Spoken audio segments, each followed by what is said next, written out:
ปาล์มพัดจีบไม้ประดับในอาคารปาล์มพัดจีบพาลาสเพียงวานูทูฟานโพ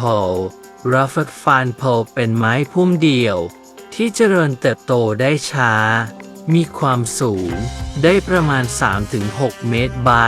คล้ายรูปพัดหรือมีจีบแบบผ้าสบายทรงพุ่มกว้างและเป็นไม้ที่ปรับตัวให้เข้ากับสภาพอากาศในประเทศไทยได้เป็นอย่างดีนิยมนำมาปลูกเป็นไม้ประดับเนื่องจากเป็นไม้ที่เติบโตได้ช้าจึงปลูกในกระถางตกแต่งพื้นที่อาคารได้ทั้งความสวยงามและฟอกอากาศได้อีกด้วยเพราะฉะนั้นวันนี้เกษตรทูเดย์จะพาไปทำความรู้จักกับต้นปาล์มชนิดนี้กันว่าจะมีอะไรน่าสนใจอีกบ้างความเป็นมาของต้นไม้ปาล์มพัดจีบเป็นไม้เขตป่าฝนร้อนชื้นมีถิ่นกำเนิดในหมู่เกาะโซโลมอนประเทศวานูอาตูและประเทศทางแถบทะเลแปซิฟิกจากนั้นจึงได้แพร่กระจายไปตามประเทศต่างๆนิยมนำไปเป็นไม้ประดับให้ความสดชื่นสบายตาเพราะเป็นไม้ที่เจริญเติบโต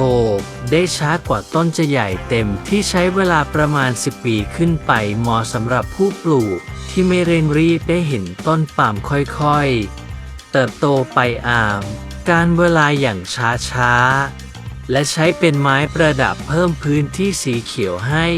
กับอาคารบ้านเรือนได้ความเชื่อเกี่ยวกับต้นไม้ความเชื่อของต้นปาล์มเชื่อว่าจะช่วยเสริมดวงชะตาโชคลาภในด้านการเงินทำให้ผู้ปลูกหรือผู้อยู่อาศัยพบเจอแต่สิ่งดีๆมีลาภลอยการเงินไหลมาเทมาและนำพาความเจริญรุ่งเรืองมาให้ทั้งนี้จะต้องไม่ปลูกบางทิศทางของแดดและลมเพื่อให้พลังของธรรมชาติผ่านเข้ามาในบ้านได้จึงนิยมปลูกไว้ข้างบ้านและหลังบ้านมากกว่าการปลูกไว้หน้าบ้านนั่นเองควรปลูกบริเวณใดของบ้านถ้านำปาล์มพัดจีบปลูกลงในกระถางสามารถวางในพื้นที่ต่างๆบ้านหรืออาคารได้และถ้าปลูกลงดินควรปลูกให้ห่างจากตัวบ้านพอประมาณเพราะเมื่อโตเต็มที่ใบของปาล์มจะมีขนาดใหญ่บดบังบ้านได้หลักฮวงจุ้ยจะนิยมปลูกปาล์มพัดจีบไว้ข้างบ้านและหลังบ้านและจะต้องไม่ตรงกับประตูหน้าบ้านและหลังบ้านเพื่อความเป็นสิริมงคลลำต้นเดี่ยวทรงพุ่มแผ่กว้างเป็นไม้พุ่มเตี้ยสูงได้ประมาณ 3-6 เมตรเมื่อโตเต็มที่จะเป็นไม้ที่มีขนาดใหญ่ผิวลำต้นครุขระสีน้ำตาลดำใบคล้ายรูปพัดแบบ360 องศาแผ่นใบพับเป็นจีบเส้นใบชัดเจนขอบใบเว้าตื้นส่วนปลายใบเป็นจักมีหนามแหลมตรงขอบใบและก้านใบยาวเมื่อแห้งเหี่ยวหรือใบเหลืองไม่จะทิ้งใบลงดอกปาล์มพัดจีบจะมีอกสมบูรณ์เพศในต้นเดียวกันอยู่ซอกกลีบและกาบใบส่วนดอกย่อยจะมีขนาดเล็กสีเหลืองอ่อนและออกดอกเป็นช่อผลเป็นเมล็ดรูปทรงรีเมื่อเป็นผลอ่อนจะมีสีเขียวสุกเต็มที่จะเป็นสีแดงเข้มเมื่อร่วงหล่นสามารถนำเมล็ดมาเพาะปลูกได้วิธีการปลูกและการดูแลแสงไม่ควรปลูกในที่โล่งที่ได้รับแสงแดดจัดทั้งวันเพราะจะทำให้ใบไหม้และแห้งเหี่ยวควรปลูกในที่ที่ได้รับแดดรำไรหรือปลูกควบคู่ไปกับต้นไม้ใหญ่ที่ให้ร่มเงากับปาล์มพัดจีบได้รับแสงที่อดผ่านเข้ามารำไรน้ำสามารถรดน้ำได้ทุกวันอย่างน้อย1 ครั้งต่อวันหรือ 2-3 วันค่อยรดน้ำ1 ครั้งก็ได้เพราะเป็นไม้ที่น้ำได้ค่อนข้างดีไม่สูญเสียความชุ่มชื้นมากนักดินควรปลูกในดินที่มี NC วัตถุสูงและเป็นดินร่วนที่ระบายน้ำได้ดีปุ๋ยบำรุงใบกับต้น ด้วยปุ๋ยสูตร 18:8:8 โดยใส่ปุ๋ยให้ห่างจากตัวโคนต้นกับลำต้น เป็นแผล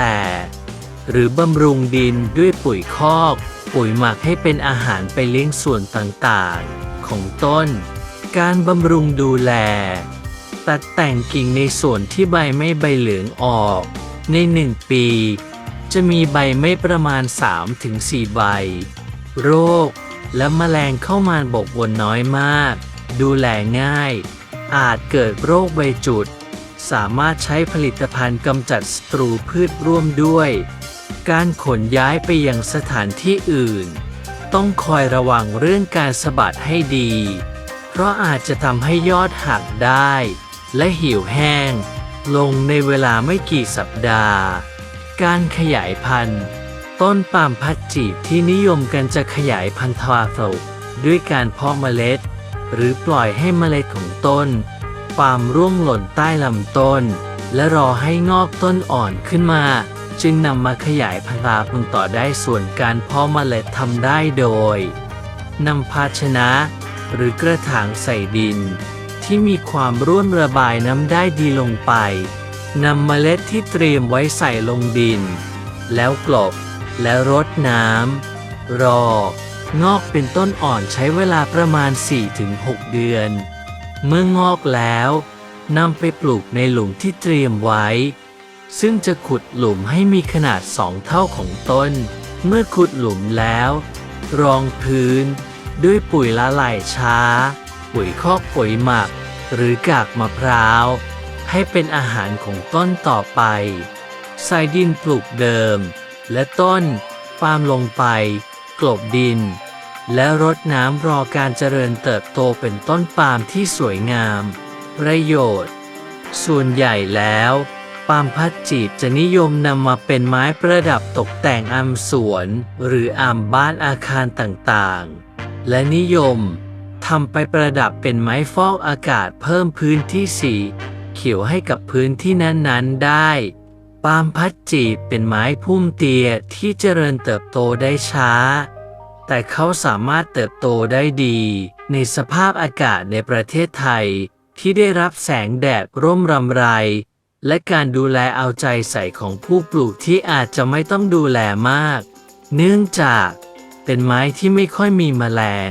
และโรคมารบกวนมากนัก และยังสามารถเพาะพันธุ์ขายสร้างรายได้ให้กับผู้ปลูก ยิ่งต้นที่จะมีขนาดใหญ่ หรือสูงมากยิ่งมีมูลค่ามาก จึงเหมาะสำหรับผู้ปลูกที่ไม่เร่งรีบเหมือนกับการเฝ้าดูลูกหลานค่อยๆเติบโตเป็นผู้ใหญ่ในวันข้างหน้า เครดิตที่มา https://www.pampadia.net Wiki Lecula Crandis